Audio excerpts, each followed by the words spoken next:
Hello everyone and welcome back to Bacon. Also welcome back to Cinderella Phenomenon. I'm going to go ahead and apologize because there might be some extra sound because I do have to have the fan on. It's hot. It's the South.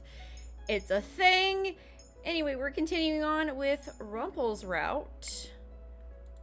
Still in chapter 3. And just to let people know, I don't have full judgment of Rumpel yet. I won't have that until the end of the route. But it was kind of brought up that, you know, Karma had already learned his lesson from being a Casanova. However, and I mentioned this in the comments as well, because this is where it happened, was in the comments. I still feel like, given Rumpel's personality and what we've seen of him, if he had the same curse as Karma, I kind of feel like he would take full advantage of that. Like, maybe after a little while, it would get to be a little too crazy for Rumpel. I admit that, but not before he, like, really went with it, because he clearly loves to be around whole crowds of women. He might have even purposely used the curse, going out, attracting women just for the fun of it so he can have the attention. Like, that's the way that he kind of comes off as, and it doesn't matter to him if they're, well, it does seem to matter if people are taken, if they're married, if they're engaged, things like that, like more than just if they walk away. But if they continue on, even if they're taken, it does seem to bother him that they might try that. I don't know. So he doesn't come off as the kind of guy who would try to get with a woman who was already taken, at least, even if he had that same curse. So I will at least give him that much benefit of the doubt. But other than that, I think he would have loved to have Karma's curse, at least to 80% of the time. And the other 20% of the time, maybe he might have gotten sick of it. It just doesn't come off that way to me. The days at the tavern go by quickly over the next week. Princess? Princess? You've been staring off into space. She's so cute. I was just thinking, Niece is so adorable. I just finished using Mr. Broom and now I'm helping Niece sort some of the shelves in the back. Rumpel has taken up serving for the day. The women always enjoy him, but the men are always glaring at him. They're jealous of Rumpel, I think. I think it's more... Well, who knows? Who? The other men. Anise is just looking so flat. Anise looks over at the men that are glaring at Rumpel as he drifts between tables. I'm worried about Rumpel, too. What are you talking about? You were looking at Rumpel with a funny expression on your face. No, I wasn't. My words are clipped and my voice is cold. Anise looks at me sadly, but I do not care. What I do is none of her business. I think the girls are jealous of you too. What?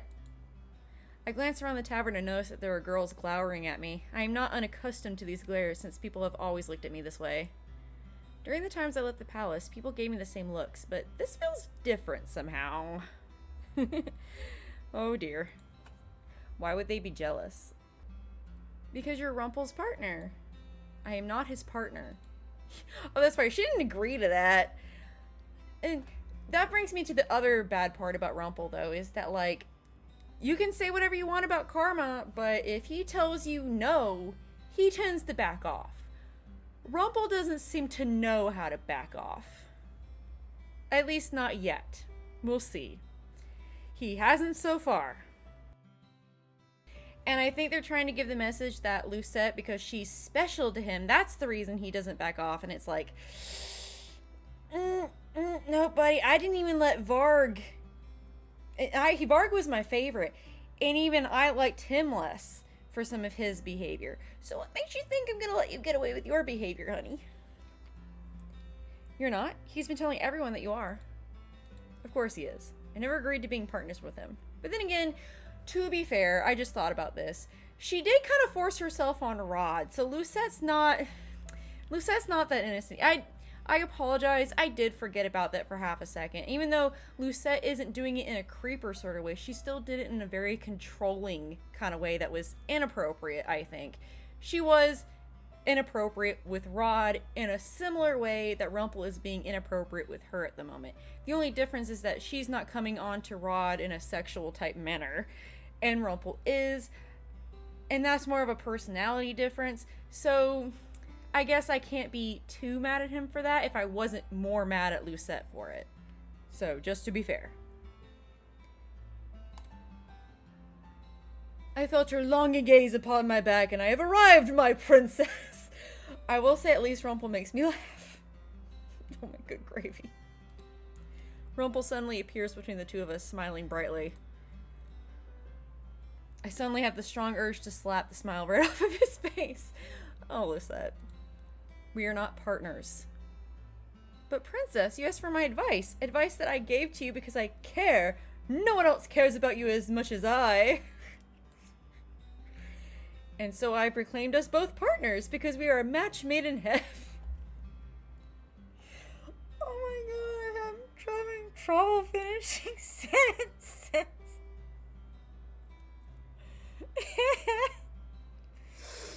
Oh my good gravy, no.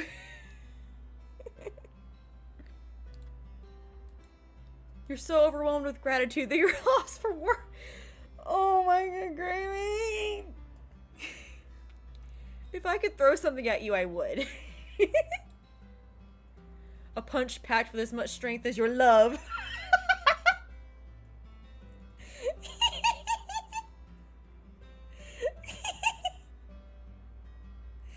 No! I can only groan in response. Oh my. Hello everyone, it sounds like you're having fun. Seems like you're creeping some people out here, Rumpel. Sounds like fun. How is this fun?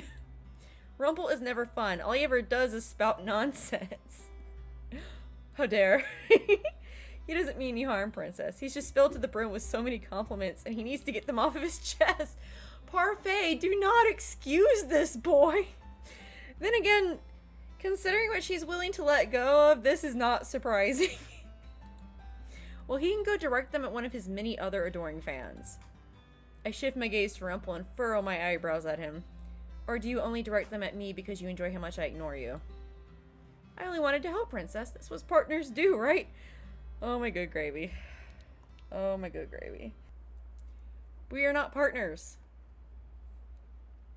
Just try this partnership out, princess. I promise it will be worth your while. Nothing ventured, nothing gained, princess. You can always change partners. Can she? Lady Parfait, you've broken my heart. You are very good at healing your broken heart by now, Rumpel. Okay. That was good. That was good. That was a good line. Parfait.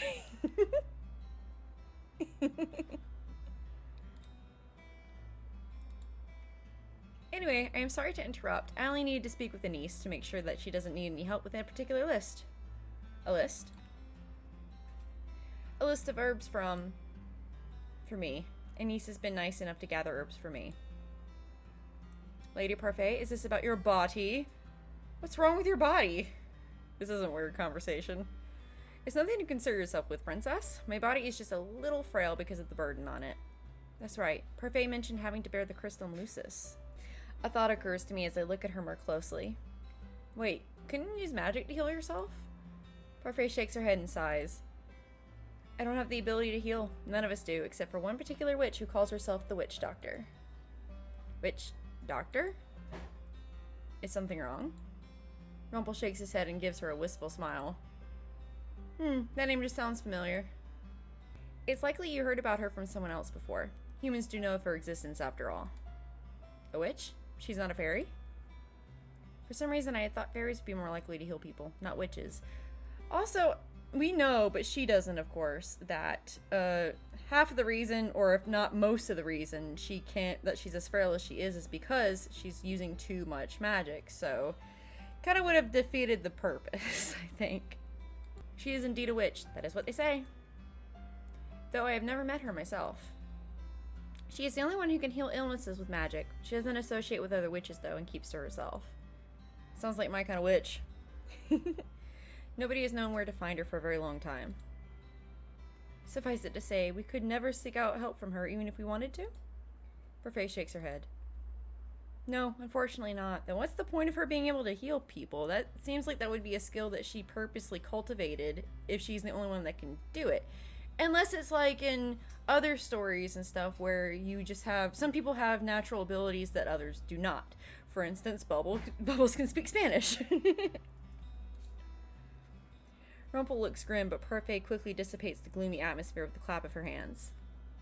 If Delora was here, she would say, "Alright, story time is over." I wonder if the witch doctor, I know they mentioned her, but they never mentioned her before, so I'm wondering if she's going to be important in any way in the rest of this route. Probably, because otherwise what would be the point of even bringing her up? But sometimes, like the goggles in Jurassic Park, they were brought up once and then never again. They had no point, so that was all very interesting. Interesting, but it does not really help anyone. Your body is the way that it is because of the Great War, then? Like I told you before, the Great War has made my body a lot weaker. This is something that cannot be healed. And I don't have an ear, so... Liar! Parfait looks about ready to say something but goes silent. She has a sad look on her face, and I don't understand why. Anise immediately speaks up. I think I'll be okay, Lady Parfait. I was actually going to go on an errand run in a few minutes. Do you need any help? I would be more than happy to escort a lovely lady to lick herself around town. Anise pulls out a list out from a bag nearby and holds it out. There are only a few items on the list as far as I can see. Don't worry about it, Rumpel. It's not that much at all. Rumpel stares at the list. His expression suddenly smooths into something more serious. May I have that? Anise hands him the list and slowly he takes a pen out from his pocket. I stare as he looks over the list quietly and then scribbles some things down on the bottom. Afterwards, he hands it over to Anise.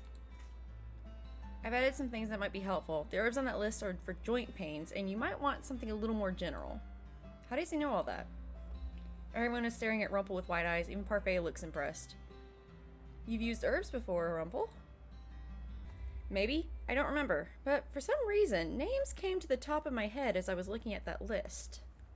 Thank you. It is always my pleasure to help a lovely lady. Now, Anise, please let me accompany you to town. I would love to help with whatever I can, and more names might come to me. That sounds nice. Thank you, Rumpel. Rumpel turns to me, a mischievous smile on his face. Whenever he looks at me like that, I know he is going to suggest something ridiculous. Princess Lucette should accompany us for the experience. I do not need experience. I am well leveled, thank you. How are you going to shower people with compliments if you know nothing about them? Being out in town will be good for you. I understand that he knows that complimenting people will make them feel better about themselves and brighten their day, but I was originally thinking he was just throwing compliments out there just to throw compliments out there, like he doesn't mean any of them. But that kind of indicates that he actually means like the same way that I might compliment somebody that I see like at the mall or something. I'll see like somebody who wears just the prettiest dress and I'll let them know that is a very pretty dress. If I like their hair, I'll tell them, your hair is amazing, stuff like that. And it's because I mean it and because, yeah, it can brighten a person's day and it makes everybody feel better for the most part. So it kind of makes me wonder if he means that, like, for instance, Anise has a really cute face and really pretty eyes. And I like her hair and the way she wears it. So does he mean that in the same way where he's giving genuine compliments but just like all the freaking time? Or again, is it just a bunch of fluff he's constantly throwing out there? That makes me kind of curious. Rumpel has a point. The more you expand your world, the more willing you are to learn about more people. I do not need to be lectured. Oh, princess, it wasn't meant to be a lecture. I'm just letting you know that experience is invaluable. Come on, princess, let us escort the lovely Anise around town. What about your work? Rumpel puts a finger to my lips and grins. Don't you freaking touch me. No one seems to have thought of that, so it'll be our little... Rumpel! I slap his hand away, but he just grins at me jovially. And I'm back to just not liking you again, bro. What did I... Here's the thing. If you keep your hands to yourself and you don't whisper in people's ears like you put your breath on their skin, if you don't in any way create physical contact, and if somebody can sit you down and genuinely say, look, you were making me very uncomfortable, and you back off after that, even with this attitude, even with this personality, I can get over it and we could even be friends in real life because I think it's hilarious. So long as you're not making people uncomfortable and you're backing off when they ask you to. But so far, let's see, you've been up in her ear, you've touched her multiple times without permission, and then you think it's funny when she slaps you away. She slapped you away. Get the freaking hint, buddy. How'd I get dragged into this? I'm not gonna like this route. Please, don't stay out too long. And I'm trying to give him the benefit of a doubt because multiple people love Rumpel. I make my way into town with Rumpel and Anise. The majority of the conversations we have are one-sided, with Rumpel giving us both the usual compliments. He never seems to tire of it. Rumpel helps Anise pick certain herbs and a few other medications, and accepts all of the compliments she gives him with a triumphant smile. I know Anise knows about herbs because she's helped me before, but how does Rumpel know so much about them? And we already know that from another route, that he's a doctor. Which kind of terrifies me now that I think about it, given his touchy-feely attitude toward things. Well, maybe that's where it came from? Like, he's used to it somehow? Because he's a doctor? Like, I'm trying to give this guy the benefit of a doubt, but so far he's just made me secondhand uncomfortable multiple times now. Anise enters a store by herself at one point, leaving me alone with Rumpel. I'm a mysterious man, aren't I? I turn to look at him and notice the easy smile adorning his face. A man with amnesia is full of secrets, after all. I bet you're even more curious about me. Women always love mysterious men. I do not particularly care. But princess, if my curse is my amnesia, then shouldn't you care somehow? As partners, we're going to have to help each other out, right? I do not see how I can help you out with your amnesia. You could take a shovel and... no. Maybe this is a spell that is only broken by true love's kiss. Shall we see? Bro? Bro? He leans towards me with a playful smile on his face. I am accustomed to this behavior by now, so this does not faze me and merely sigh as nonsense. You already said yourself that you need to gather entries from some kind of journal. Aw, princess, you're no fun. A little kiss wouldn't hurt anyone. Bro? No. I would die before I kiss you. Princess, that's so sad. He says that, but he's still smiling. Why is he so unfazed by everything I say to him? You only ever have terrible suggestions. It was a mistake to trust you might have good advice. But I have great ideas. No, let me tell you about my latest fanfiction. You haven't helped me with my curse at all. I've been trying, though. You haven't even told me how to get a good deed. I told you before, princess. Compliments make a person happy, and making a person happy is a good deed. So you flirting with women and using shallow compliments on them is a good deed. On the surface, the compliments may seem shallow, but if you swim a little deeper... Ugh. Complimenting people cannot be a good deed. But making them happy is. Are you making them genuinely happy, though? Or again, are you just complimenting them just to say words? All you have to do is listen to people, sympathize with them, maybe get to know them, and you can make them happy by doing even small things for them. I mean, at least all the other women seem to enjoy that, and that's fine. But Lucette has expressed, she doesn't want that. You need to approach her differently if you want to get to know her. She doesn't like your freaking attitude. And I'm not saying change your personality. I'm saying, like, make small changes. Like I said, stop trying to touch her. Stop getting up in her personal space. Stop breathing in her ear. And if she asks you to stop doing something toward her, like if there's certain comments or compliments that she doesn't like, just stop giving those compliments and stop making those comments. I don't think it's that hard.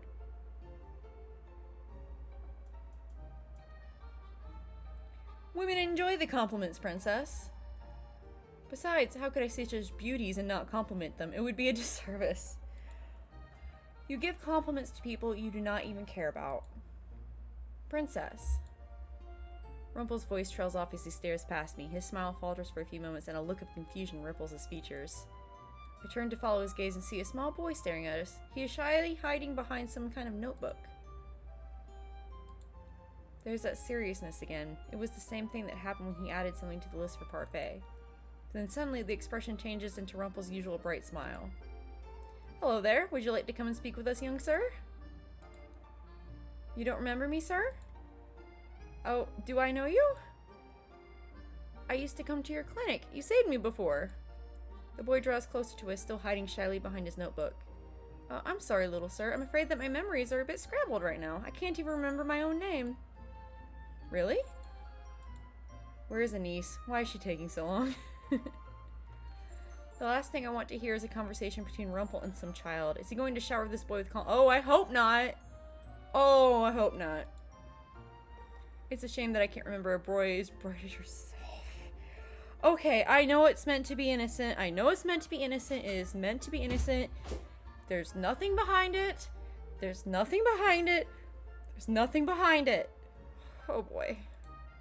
And there it is. I'm not that bright, sir. Not as bright as you, but I want to be.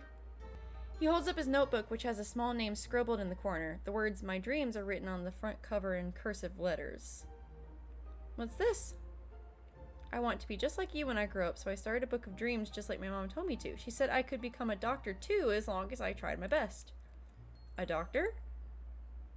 You forgot that you were a doctor, sir? Rumpel, a doctor? The boy continues to hold out the book, and finally Rumpel takes it and flips it open to the front page.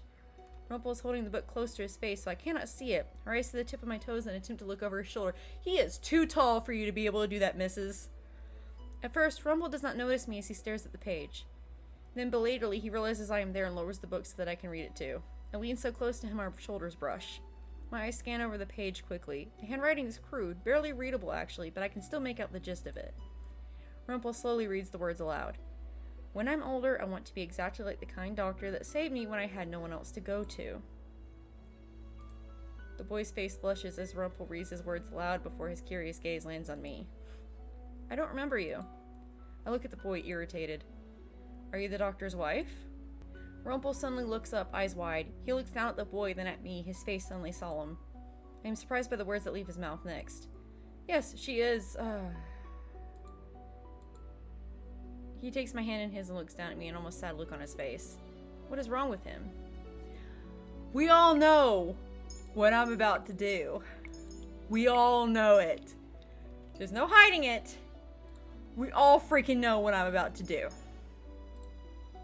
Let go of me.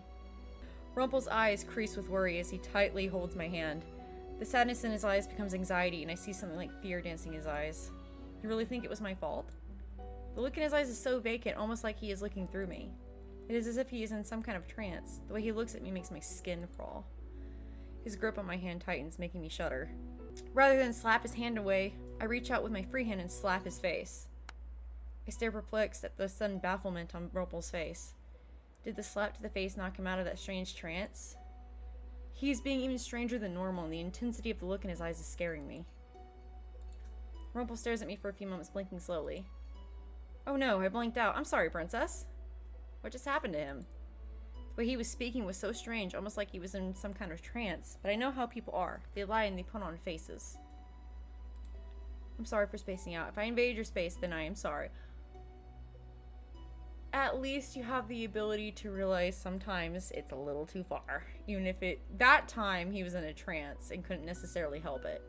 You are apologizing? Rumpel puts a hand to his cheek where I slapped him. That was the correct choice. I love that being violent towards him is the correct choice so far. Because there was no way I couldn't not. Again, I was willing to take the hit that time. No pun intended. I think I deserved that. Thanks for getting me out of whatever that was. All at once, the sheepish smile breaks into something more cheerful again. He is still smiling at me even though I was so curt with him. Rumpel is so confusing. He kind of deserved it, and he knows he deserved it. At least he feels bad. Ugh. The boy looks bewildered. Don't worry about that, little sir. This one here is a feisty thing. I deserved whatever she just did. So she's not your wife, sir? Rumpel looks a little surprised and then he laughs. Unfortunately, no. The beautiful lady here is not my wife. Rumpel absently rubs at the back of his neck as he looks up at the sky. Does that mean Rumpel had a wife, maybe? And maybe she died? Am I gonna feel sympathy for this?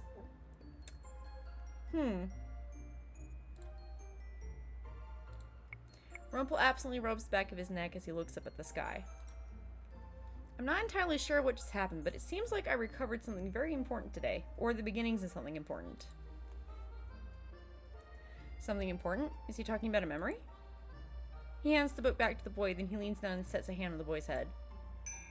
A bell chimes behind us as a niece comes out of the store carrying a bag filled with what I assume are herbs and medicines. The boy once again cowers behind his book. Oh, who's this? The wonderful little sir that helped me regain a very important memory.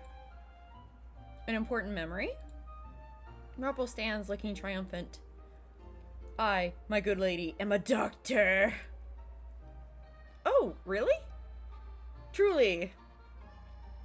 Rumpel turns back to the boy, who he asks a few more questions. He even asks the boy his name, but much to my surprise, the boy shakes his head. I'm sure you told me your name, but I don't remember it. It is like my curse. No one remembers me being a princess, and no one remembers Rumpel's true name. I will say, Rumpelstiltskin, the way that they use the curse, is actually pretty clever. Rumpel thanks the boy again many times over and even buys him a few pieces of candy. The boy's eyes are practically glowing with excitement and he does not stop smiling. After we see him off and start to head back to the tavern, I begin to contemplate. I am curious about something. Oh? You said that you needed to fill your journal with memories in order to get them back, but the journal you just read wasn't yours. It appears not. Seems that the 3 entries that trigger my memories just need to be written by people I know. Reading them triggers a memory, and then the full entry probably appears in my journal. I'll have to check it when I get back. I see. But even without looking into the entry, a memory came to your mind? Rumpel gives a short, distracted nod. It's not complete, so I'm hoping that something really has appeared in my journal. It feels like it must, considering I remembered something so important. Do you remember anything else at all? The young man that we just met, I believe that he used to come and watch me work before. I knew him. He used to look up to me. He was a sweet child. The memory is foggy, but yes, I believe something did happen to him. He became ill. The details of how I saved him must be in the journal. Even though this does not pertain to my curse, I'm curious what his journal might say. I can't remember fully, but the memory feels sad somehow. He turns to me, eyebrows knit together. It is strange to see him with such a serious expression on his face. I really am sorry about earlier, Princess. I think I was on the verge of a memory, but then it got tangled up in my head. I am surprised by his sudden change in topic. I shake my head slowly. He is quiet for a few moments before suddenly his smile comes back and he laughs jovially, telling us that there is no point in worrying. At the town's outskirts I turn, feeling eyes on my back, but no one is there. Alrighty, I'm gonna stop things right there. Thank you guys so much for joining me. I am Bacon, and I am sorry if I get a little too ranty with this. I'm hoping Rumpel gets better because my friend swears up and down I'm gonna love him in the end. But right now, I don't. If you guys like the video, feel free to like the video. If you like me, feel free to like, subscribe, comment, all that lovely stuff. See you next time. Bye-bye!